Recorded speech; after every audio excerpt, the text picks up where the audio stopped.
So you want to manage your creativity when life gets busy. Trust me, been there, done that. Not only am I a visual artist, but I am an elementary art teacher.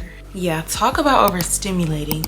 But through my learning and growing and being an educator, I've definitely equipped tools to help me maintain my creativity because I did not always start off as the art teacher. It is so easy to get overwhelmed and just feeling as if you're being pulled every which way but your art. But as a creative, we are creative people in every which way. So this is where we get creative. In order to maintain your creativity while life gets busy, let's go over some actionable steps to make that possible for you. First and foremost, and this is the golden rule of this video, regardless of any tip that I give, I need you to understand that you don't let your mind do the bossing around, you do the bossing. Not too long ago, I heard that on TikTok from this lady. That is a word, especially when you are overwhelmed and you are prone to feeling anxious thoughts and whatnot. First and foremost, rebuke that.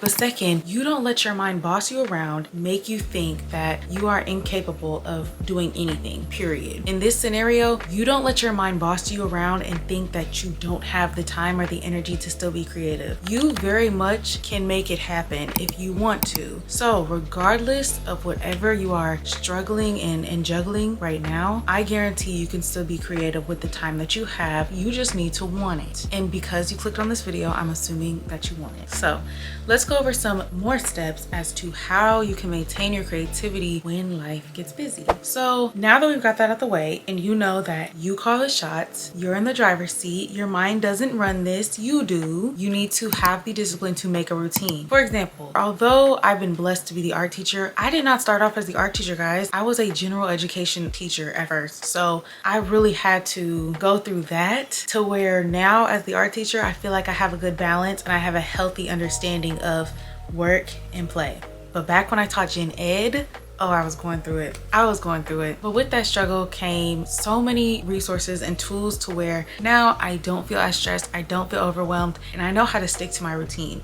After work is my time, okay? You absolutely can make the time to still be creative. If it's 5 minutes, 10 minutes, 15, an hour, whatever you've got, give yourself a set amount of time to hone in on your creativity however you need to. And during that time, vow to yourself to give it your all. But after work, I give myself about 2 to 3 hours in my studio. That's me time. That's time where I hone in on my creativity. I push myself and I maximize the time that I have. That might be a lot for you though, and that's okay. 2 to 3 hours, that's a bit much. I built that up though. It wasn't always at that point, but I built it up with my discipline and showing up every day, being consistent. 2 to 3 hours became easy. It was my time to really just push away everything that happened at work and some me time. After whatever is taking up a chunk of your time, school, work, whatever it is, give yourself time to hone in on your creativity, make a routine that works for you and stick to it. Because again, you don't let your mind boss you around, you do the bossing, you call the shots. Regardless of what you have going on, this is my time. This time is dedicated to my craft. Tip number 2, lower the stakes and lose this idea of perfection. With having a routine, you have a set a lot of time whenever it fits for you to hone in on what you do best. In that, you may not be able to do as much as you could in a full day in the set amount of time that you can have because that's just not realistic. What you can do is lower the stakes and instead focus on your progress over perfection.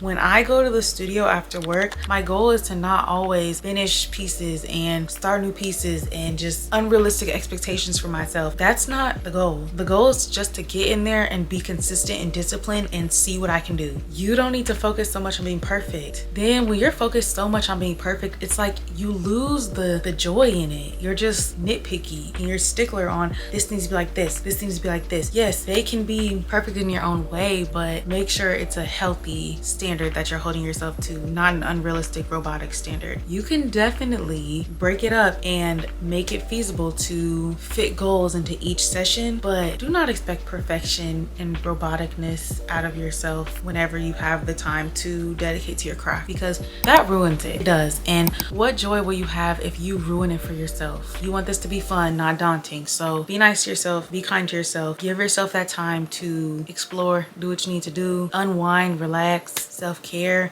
but lower the stakes. It's okay to focus on the progress because perfection really doesn't exist. It's something you're always chasing after, but you never really catch it. Progress though, you can catch up with progress. You can do good with progress. Progress is the goal, not perfection. Tip number 3 is finding inspiration in your everyday life. So I am in my 20s and I understand that these are probably the most challenging, mundane, stressful times of your life. Your 20s are so uncertain, yet you are trying to find the certainty in who you are. So you're pushing and pushing and pushing and fighting, and you feel like the world sometimes just pushes you back. When I felt like that, what helped me get out of that mindset was understanding that first and foremost, life is not happening to me, it's happening for me.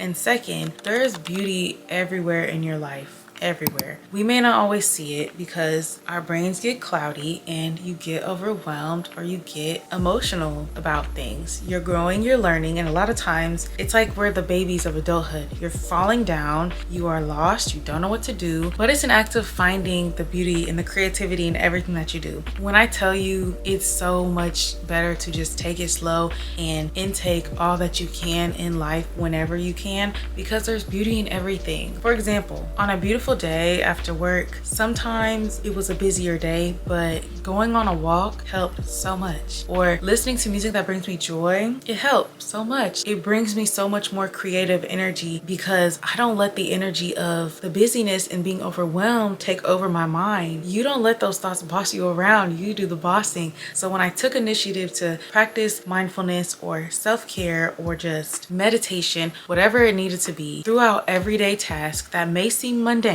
it made them more exciting because of the energy that it brought out of me. It made it more bearable to think, do I know what I'm doing right now? No, but I'm doing my best and I'm finding joy in everything going on in life because that's what you're supposed to do. Life is supposed to be lived, and if you do not like where you're at right now, it's okay. Just enjoy it where you can and keep pushing. Definitely finding inspiration from your everyday life because there's always something beautiful around you. You just have to see it. But first, you have to choose to see it, because sometimes your brain is cluttered and you're frustrated or you're emotional. You are not always going to want to see the beauty in things. That's when you check yourself, you turn that off, and you change your perspective. There's always beauty in life. You just have to want to see it. Tip number 4, boundaries. Boundaries are your friend, so set them. Do not be afraid to set boundaries, because when it comes to your time, you need to show up and show out every single time. So when I say set boundaries with your time, do not be afraid to use D&D. That's also your friend.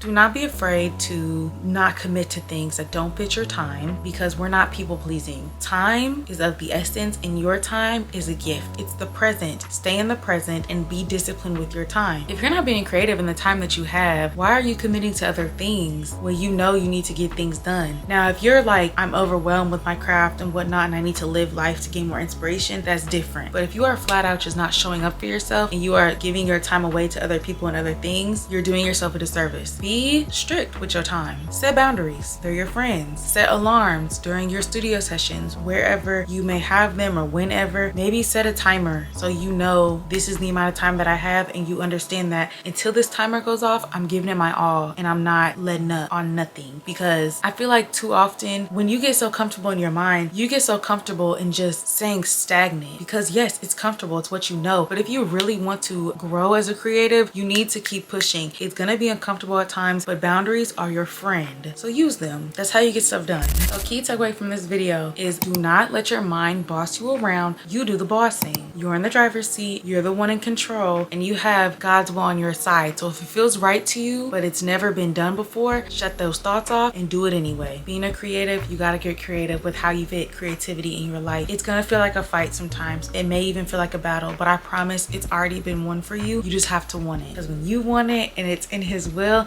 and it's already aligned, then you can't lose. It's already working for you. My name is Madison Ivory. Not only am I a visual artist, but I am an art educator. So I know how it is. I do, promise I do. If there's anything that I did not mention in this video, you are more than welcome to reach out to me, and I will do my best to help you navigate a plan feasible for you in your life, because it can be a battle, but I'm rooting for you. You've got this. And clearly, since you clicked on this video, I know that you want it and you're going to make it happen. If nobody believes in you, I certainly do. Balance and implementing those small intentions within your day-to-day are key. Creativity comes with ebbs and flows, so do not be so hard on yourself. Things come and go. Use what you can and throw away what doesn't work for you. All of this is adaptable to what you have juggling in your life, but just know that when you intentionally make the effort to bring more creativity into your life and into your schedule, your future self is so happy for you. If you have any tips that help you in particular, let's be the gift that keeps on giving, and drop it in the comments down below. If you enjoyed this video, please leave me a like, comment, share, and subscribe. And you can even hit the notification bell if you want to be notified for future videos, but